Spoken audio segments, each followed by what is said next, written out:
the only big quote unquote news from the last 2 days is that this League Champions League jersey is now official. So we know what it looks like. How do you feel about the Champions League alternative? Because I know that, the fan base wasn't totally thrilled about the home kit, and the away kit, I think, was pretty good. I've said that in the past. And the third kit, I don't know. I think I'm somewhere in the middle on it. I love the third kit. I'm not one of those people who says, "Oh, we should have the same design every season." I think especially the third kit can be one where you can be creative. I don't mind the first kit that much. I would like if we have three kits, that one is traditional, one is the away kit, and then one is more playful, right? The problem becomes when playfulness is horrible, such as the squares of 2 seasons ago. That was just horrific. But I really like this away kit. I think that the club has done a terrible job at marketing it. I saw this video of some local musicians sitting on the terrace and showing Memphis Depay dancing on their cell phone. Oh my God, it's just embarrassing. It's really embarrassing, because the third kit is actually inspired by Barcelona neighborhoods, El Raval, Sants, Las Corts, San Antoni, Gracia, and another one. I forget which one. So if they would market it as showing like the characteristics of that neighborhood, of those 6 neighborhoods, and how they are reflected on the shirts, and make like a very dynamic video on it, about it, that will garner a lot more enthusiasm, especially among foreign fans who are not aware of it, or who might not know it, or might not care about it as much. Because one thing that this club has going for it is that the club is based in an extremely popular city. Yeah. So take advantage of that, and don't make like a 1-minute video of some guys, like, can we even call it music, on their terrace and showing Memphis Depay dancing on his cell phone. It's just ridiculous. It seems as if like there's no professional marketing team in one of the biggest clubs in the world. Compare it to what Ajax does routinely. Compare it to how Ajax has marketed their Bob Marley shirt, for example. So that is a lost opportunity, I think, in general. But the shirt itself, I like it. It looks great. I'm gonna get one. Well, yeah, unlike my one of my Twitch partners in Anton, who snatches up seemingly every New Jersey and warm-up kit, I generally, as people who watch on YouTube or have been watching the show for a long time, know that I have about maybe 6 or 7 Barca related memorabilia, t-shirts or long sleeves that I wear, jerseys even. So yeah, I don't really get everything. So I tend to forget what warm-ups for which years and blah, blah, blah, blah. But I do know that obviously the warm-ups from either last year or 2 years ago, it's almost a crash course always in the architecture of Anthony Gaudi, because if you go to Barcelona, and for many of the fans being able to go there, you understand that it sounds so odd that the historic city of Barcelona is so entrenched in this architectural, just the architecture of one man who lived in the 19th and 20th century. And obviously the Sagrada Familia is his big masterpiece still unfinished, but his fingerprints are all over how the club not only sells itself to a global audience, but you go into a Barcelona gift shop and a third of that stuff has that look, that scope of what Anthony Gaudi's architecture was, the colors, the blocks, the different patterns, the curves, and you could tell there's a distinct feature. And I think the club, they oscillate between really leaning into that with jersey designs. And again, these are made by Nike, not necessarily by the club. Does get final approval, but usually this is made by some kind of designer from Nike. And so for me, yeah, I always find myself going almost again another crash course down the rabbit hole and trying to understand, okay, so what is Gaudi's, what does that look like, and then how does that merge with not only the identity of the club, because I don't want to get, that's the hoopla of all the fanfare of yada yada, but I just mean how the club wants to look to a global audience and how they want to use the city of Barcelona and obviously the Gaudi influence to create their jerseys. Right. The third kit was actually designed by Barcelona designers. So I don't know if those are Barcelona designers who work for Nike. I do know that they were designed by Barcelona designers, and I also think the city is more than Antoni Gaudí. Sure. So if I look at the shirts, they don't necessarily evoke Gaudi to me, nor are the neighborhoods where that those shirts represent particularly linked to Gaudi either. But it's not just Gaudi. I mean, often you see Jan Laporta shooting like small videos from an office, and in the office there's a painting by Joan Miró, who's a famous Catalan painter. An impressionist, right? He was an impressionist, right? No, it's more like abstract. Oh, what am I thinking of? Yeah, does he have the farm? Isn't that his famous one? One of his famous ones from the 30s. But okay, anyway, we are way in the weeds. Do we want to put a cap on this one? We'll have to see. Yeah, because I'm not an art connoisseur. So yeah, we're too far down the rabbit hole. Okay, so let's get back to. I mean, I guess that was a really safe space to talk about jerseys and art, because now we have to talk about, as they say, the serious business. Abbas asks, we're going to again go over the lineups and all that stuff for Bayern Munich. So I unfortunately I'm not going to spoil that here, but what are our chances? This is from you, Levon. What are our chances against Bayern Munich and putting that 8-2 to bed? That's the question from Abbas. The less we really care about it, the healthier for us. you know? Yeah. I don't know. I'm usually quite optimistic about our chances, but now I am simply afraid, because I don't think our team is ready for this. Yeah. We'll go out in a 3-5-2. Probably, because we don't have any fullbacks. I think Alba is injured. Is Dest injured? They're saying that Dest might make it. I mean, yeah, he might at this point of taping, he might, but likely no, was the last report that I heard as of even this morning. But we'll have to see. And that's something that even if he was ready to go, I think the club is going to keep that quiet until the final minute. Why would they leak that for information? Obviously. But yeah, I think you're right that I think the main thing about trying to recognize where Barca's chances are is trying to understand where Bayern Munich is in their evolution. And right now they are playing for their new manager in Nagelsmann. They just dominated Hertha Berlin right before the break, 5-0. They are rotating in the youngsters. They have a squad that has no new faces of leadership. They brought in, again, just more talented players in the basically from RB Leipzig. They said, hey, we're going to take your manager. We're going to take your big center back in Doya Meccano. And they also took a midfielder as well in Zavitzer. Right.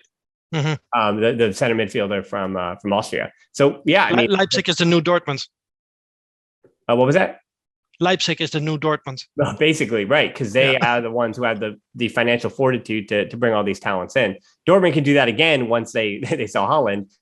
But yeah, I think our chances come down to where they are and where Barca is. Not only are they injured, but obviously they're still in transition. So you have to take this as a grain of salt that when the 8-2 happened, Barcelona were on that decline. You could feel that they were on the decline, and it was only when they hit that final resting spot, that darkest moment, that they could come anew. And I do believe that we are, if this is a story, we're back in another rising action, but that is not complete yet. We're not going to know what Barca looks like until now. It looks like it's going to be a month from now with Ansu Fati, but we're not going to know what Barca looks like until Ansu is a bit healthy and Dembele is a bit healthy and Coutinho has played one match at least, or they have an idea of the identity that this team is going to have. And so Steven also asked to that point, are we stronger than the last time we faced Bayern? And the answer is yes and no. Physically and obviously without Messi, the answer is no. And not only Messi, but Griezmann and players who'd been around the squad for a while. But this group so far is untested mentally. So like we've talked about before, led actually by Memphis here, who had a hat trick and an assist against Turkey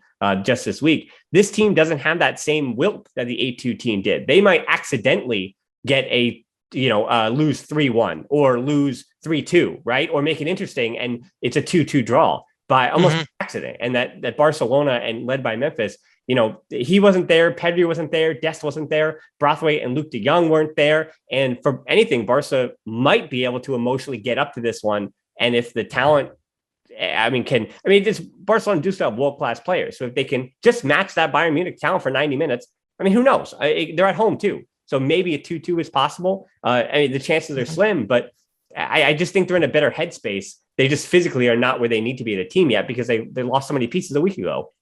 Yeah, I think without injuries, Barcelona still has one of the most talented squads in Europe. But then we're talking about, Ansu Fati is in the squad. Dembele is in the squad.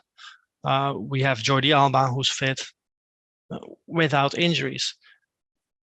With all the injuries, I don't even know how they are going to play, because I was saying 3-5-2 because we don't have fullbacks, but 3-5-2 you need wingbacks, and our fullbacks are the ones that would be the wingbacks in that system. Because if not, who else I'm gonna put on those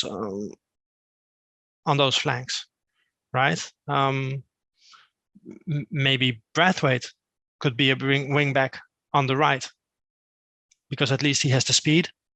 And he has the work rate.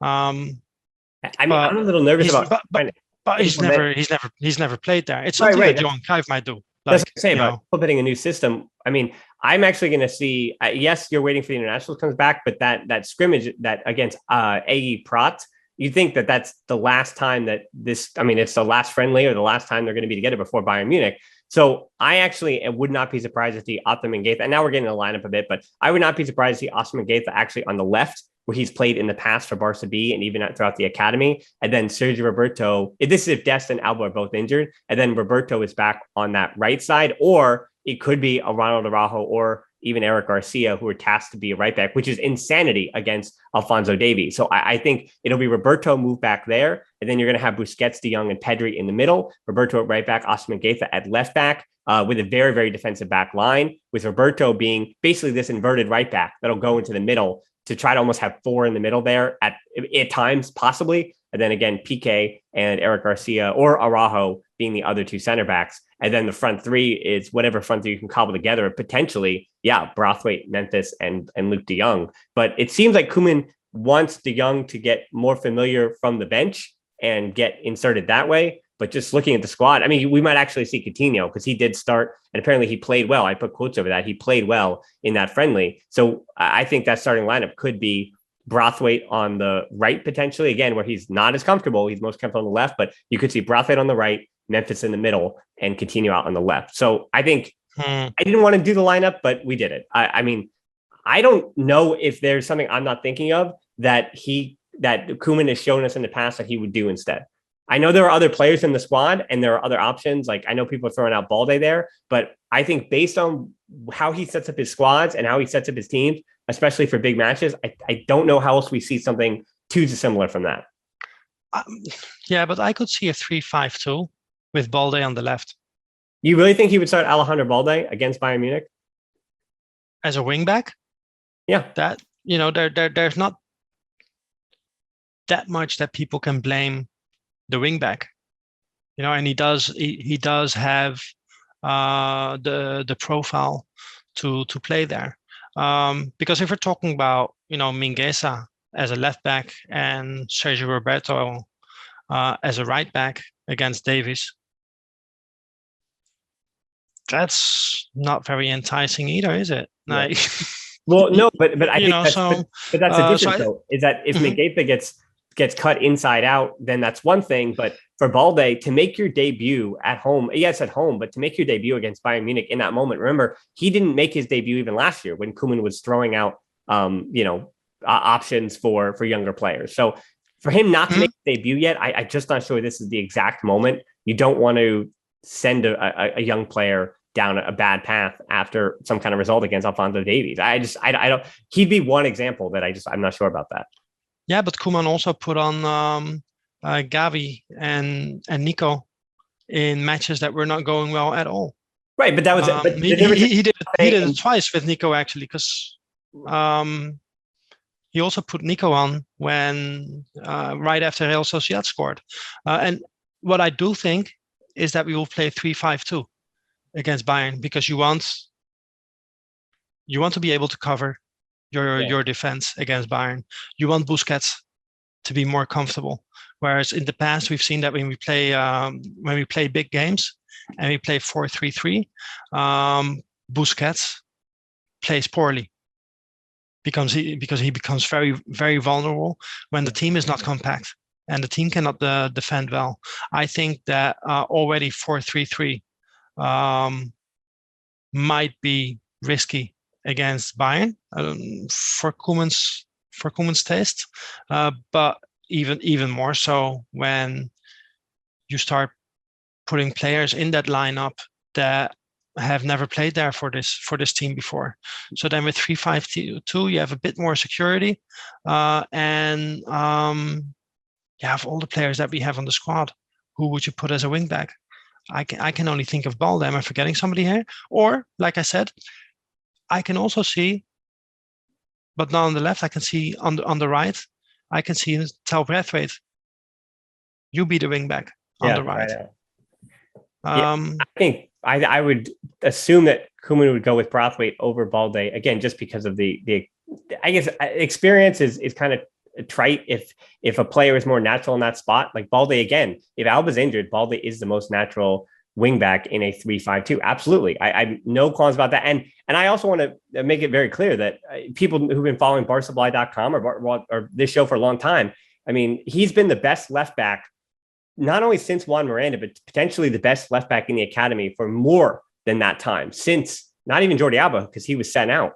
So I'm having a hard time even thinking of who the last, top right back prospect was coming out of the academy. Jordi Alba was not even the left back in our academy. Exactly right. So that's not even the case here. So before even Juan Miranda, you go back quite some time. I mean, Martin Montoya was even on the right. He'd been on the left for a little bit, then switched over as a right back. So yeah, even Montoya does not count there. So for Balde, I would love it if he was given the chance against Bayern, went out there, really succeeded. Again, I'll be the first person to blow on the horn and be excited about that. But I just don't know if he's going to do that. But I do agree with you that a 4-3-3 with Busquets against Bayern has already been proven, especially against Bayern. They have not shifted from their 4-2-3-1, even under Nagelsmann. They have a new manager, but it's basically the same system. It's the same killers in the middle of that park. Muller, Kimmich, Goretzka, they're going to come out firing. And if Barcelona gets on the front foot or gets on the back foot early, it could get ugly, even if Memphis isn't going to wilt and they're not going to do things a certain way. So if Dest is healthy, you could also see Dest as the left wing back, and you could see Roberto on the right as a wing back, just out of necessity.